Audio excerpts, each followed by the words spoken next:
Hi friends, நம்ம ஆனந்தி கிட்ட வாலாட்டிக்கிட்டு இருந்த சுயம்புலிங்கத்துக்கு இப்போ மகேஷ், அன்பு 2 பேரும் சேர்ந்து செம்ம அடி கொடுத்துருக்காங்க. ஏன்னா சுயம்புலிங்கம் ஆனந்தி குடும்பத்தில் நடக்கிற அந்த சுபகாரியம், கோகிலாவோட கல்யாணம் நடக்கக்கூடாது. ஏன்னா கோகிலா சேகருக்கு பொண்டாட்டி ஆகணும், இந்த ஆனந்தி எனக்கு பொண்டாட்டி ஆகணும். அதை வச்சு 2 பேரும் அந்த குடும்பத்தையே வாழ்நாள் முழுக்க எனக்கு அடிமையாக வைக்கணும்னு சொல்லி சுயம்புலிங்கம் சம்மந்தமே இல்லாமல் அந்த குடும்பத்துக்கிட்ட உரண்டு இழுக்கிறத பார்த்து எல்லாரும் மிரண்டு போகிறாங்க. தேவையில்லாமல் சுயம்புலிங்கம் உதவாங்க போகிறான்னு சொல்லி நினச்சிக்கிட்டே இருந்தோம். அதே போல் நேற்று அன்புக்கிட்டையும் நம்ம மகேஷ்கிட்டையும் சுயம்புலிங்கம் பயங்கரமாக உத வாங்கிட்டான். நம்ம மகேஷ் சொல்கிறாரு, ஏய் சுயம்புலிங்கம், இனிமேல் இந்த பக்கம் உன்னை பார்த்தேன் உன் காலை வெட்டிடுவேன், மரியாதை ஓடி போயிடுன்னு சொல்லும் பொழுது சுயம்புலிங்கம் மிரண்டு போயிட்டு துண்டை காணும் துணியை காணும் ஓட ஆரம்பிக்கிறான்.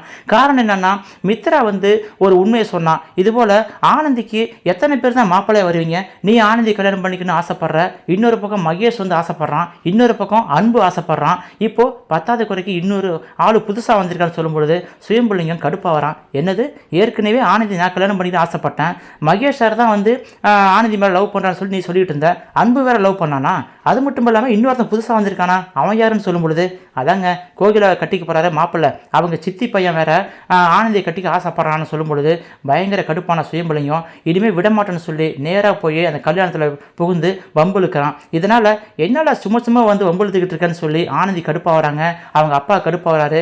ஒரு கட்டத்தில் இந்த வீட்டில் ஆம்பளைங்க இல்லைல்ல, நான் இஷ்டத்துக்கு ஆடுவேன்னு சொல்லி சுயம்புலிங்கம் பயங்கரமாக ஆடும் பொழுது அந்த இடத்துல மகேஷ் சிங்கம் போல கிளம்புறாரு. யாரா சொன்னா அவங்களுக்கு ஆள் இல்லைன்னு, நான் இருக்குண்டா, அன்பு நீனு வா, நம்ம 2 பேர் சேர்ந்து சுயம்புலிங்கத்தில் உதைக்கலான்னு சொல்லி சுயம்புலிங்கத்தை அந்த கல்யாணத்தில் வச்சு துவன்னு துவைச்சாங்க. சுயம்புலிங்கம், ஐயோ என் ஊர்லேயே நடிக்கிறீங்களா, உங்களை சும்மா விட மாட்டான்னு சொல்லும் பொழுது, ஏய் உன்னால் ஆனதை பார்த்துக்கிடா, இந்த கல்யாணத்தை நிறுத்த நீ இனிமேல் நினச்ச ஒன்று அவ்வளோதான் சொல்லி அடித்து விரட்டுறாங்க. சுயம்புலிங்கமும் ஓட ஆரம்பிக்கிறான். ஆனந்தி தன்னுடைய அக்கா கல்யாணத்தை எப்படியாவது சீரும் சிறப்பும் நடத்தி வைக்கணும் அப்படின்னு சொல்லி ரொம்ப ஆசைப்பட்டாங்க.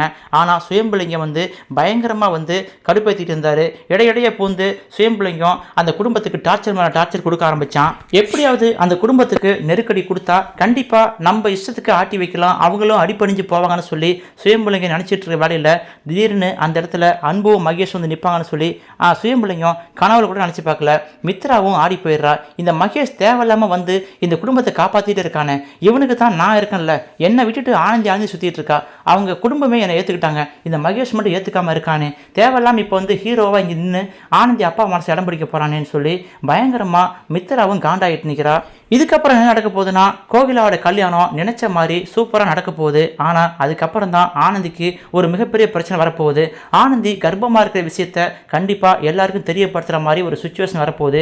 ஏன்னா சேகர் ஒரு கிளவியை ஏற்பாடு பண்ணாப்புல, எப்படியாவது கோகிலாவுக்கு முகூர்த்த தேதிக்கு முன்னாடி பாலை கொடுத்து அதில் மயக்க மருந்து கலந்து அவளை மயக்கமடைய வச்சுட்டு கர்ப்பமாக இருக்கான்னு சொல்லி ஒரு கட்டுக்கதையை கட்டணும்னு சொல்லி ஒரு கிளவி ஏற்பாடு பண்ணாங்க.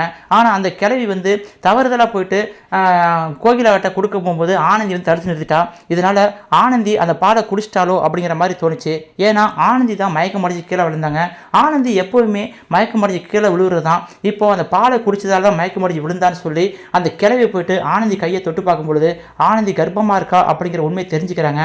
ஆனால் அந்த உண்மையை சொல்ல வரதுக்கு முன்னாடி சேகர் அந்த கிளவியை பொத்தனாப்புல வெளியே கூட்டு போயிட்டு, கிளவி ஒரு வேலையை கொடுத்தா ஒழுங்காக செய்ய மாட்டியா, கோகிலாவுக்கு இந்த பாலை கொடுன்னா ஆனந்தி கொடுத்துருக்க, ஆனந்தி மயக்கம் போட்டு கீழே விழுந்திருக்கா, இப்போ அவளை போய் கையை பிடிச்சி பார்த்துட்டு கர்ப்பமாக இருக்கான்னு சொல்கிற, நீ ஏன் இப்படி பிளாட்டை மாற்றிக்கிட்டு இருக்க, நீ கோகிலா மேலே பழியை போட்டு சொன்னால் நீ போயிட்டு சம்மந்தமே இல்லாமல் ஆனந்தி மேலே பழியை போட்டுருக்க அப்படின்னு சொல்லும் பொழுது, ஏய் லூசு, நான் சொல்கிறது உண்மைதான்டா, ஆனந்தி கர்ப்பமாக இருக்கா, அவள் அந்த பாலை குடித்தாலும் இல்லையான்னு தெரியாது, ஆனால் ஆனந்தி கையை பிடிச்சி பார்த்தா இல்லையா, அவள் கர்ப்பமாக தான் இருக்கா அப்படின்னு சொல்ல விரும்புது. சேகர் ஏய் லூஸ் மாதிரி வளர்ட்டு இருக்காத, வெளியே போ அப்படின்னு சொல்லி அந்த கிளவி விரட்டடிக்கிறான். இப்போ அந்த இடத்துல அந்த உண்மை தெரியாமல் போயிடுச்சு. கண்டிப்பாக ஒரு கட்டத்தில் அந்த கிளவி சொன்னது உண்மைதான் சொல்லி சேகர் மூலமும் சுயம்புலிங்கம் போவோம். சுயம்புலிங்கமும் ஓஹோ ஆனந்தி கர்ப்பமாக இருக்காளா, அப்போ இதை வச்சு ஆட்டையை கலைக்கணும்னு சொல்லி மறுபடியும் ஆனந்தி வாழ்க்கையில் குடைச்சல் கொடுக்க வருவான். இந்த இடத்துல தான் அன்புவோட பெர்ஃபார்மன்ஸ் இருக்க போகுது, மகேஷோட பெர்ஃபார்மன்ஸ் இருக்க போகுது. கண்டிப்பாக ஆனந்தி கர்ப்பமாக இருக்காளா அப்படிங்கிற உண்மை வெளிப்பட போகுது. இதுக்கப்புறம் தான் நம்ம சொன்ன மாதிரி ஆனந்தி கர்ப்பத்துக்கு யார் காரணம்னு சொல்லி அன்பு தேட ஆரம்பிப்பாருன்னு சொல்லி நமக்கு நினைக்கிறோம். இந்த இடத்துல ஆனந்தி கர்ப்பமாக இருந்தால் கண்டிப்பாக அன்பு மேரேஜ் பண்ணிக்குவாரா அப்படிங்கிறது சந்தேகம் தான். ஆனந்தி கர்ப்பமாக இருக்கிற விஷயம் அந்த ஊருக்கு தெரியாமல் பார்த்துக்கணும் கொடுக்கணும் அப்படிங்கிறது தான் இப்போ அன்போட முழு வேலையாக இருக்க போகுது. ஆனந்தி வந்து கண்டிப்பாக இந்த விஷயம் வெளியே தெரியறதுக்கு முன்னாடி அன்புகிட்ட உண்மையை சொல்லி ரகசியமாக இந்த கர்ப்பத்துக்கு காரணம் யாருன்னு சொல்லி கண்டுபிடிச்சா மட்டும்தான் ஆனந்தி மானமும் தப்பிக்கும், அவங்க குடும்ப மானமும் தப்பிக்கும். தேவையில்லாமல் ஆனந்தி இப்படி மூடி மறைச்சு வச்சுட்டே போகிறது எங்கேயாவது ஒரு இடத்துல வெளிப்பட்டு ஊர் ஃபுல்லாக நாரிடும் அப்படிங்கிறது ஆனந்திக்கு தெரியுமா தெரியல. கூடிய சீக்கிரமே அன்பு வந்து ஆனந்திக்கு உண்டான அந்த பிரச்சனையை புரிஞ்சுக்குவாரு. ஆனந்தி கர்ப்பமாக இருக்கா, அந்த கர்ப்பத்துக்கு காரணம் யாருன்னு சொல்லி கண்டுபிடிக்கிற வேலையை அன்பு கையில் எடுப்பாருன்னு சொல்லி நம்ம நம்பிக்கிட்டு இருக்கோம். வெயிட் பண்ணி பார்க்கலாம் சிங்கப்பெண்ணி ஆனந்தி வாழ்க்கையில் மேலும் என்னென்ன சம்பவம் நடக்க போகுதுன்னு சொல்லி அடுத்தடுத்த வீடியோவில் தொடர்ந்து பார்க்கலாம். இந்த கல்யாணத்தில் அன்பு ஆனந்தியோட ரொமான்ஸ் ரொம்பவே சூப்பராக இருந்துச்சு. ஆனந்தி விலகி போக போக அன்பு விடாமல் துரத்துறது, ஒரு கட்டத்தில் யாரும் எதிர்பார்க்காத செயலை நம்ம மகேஷ் செய்கிறது, அதாவது மகேஷ் வந்து சுயம்புலிங்கத்தை அடித்து ஓட விடுறதுன்னு பார்த்து ரொம்பவே சுவாரஸ்யமான சம்பவம் நிறைய நடந்துச்சு.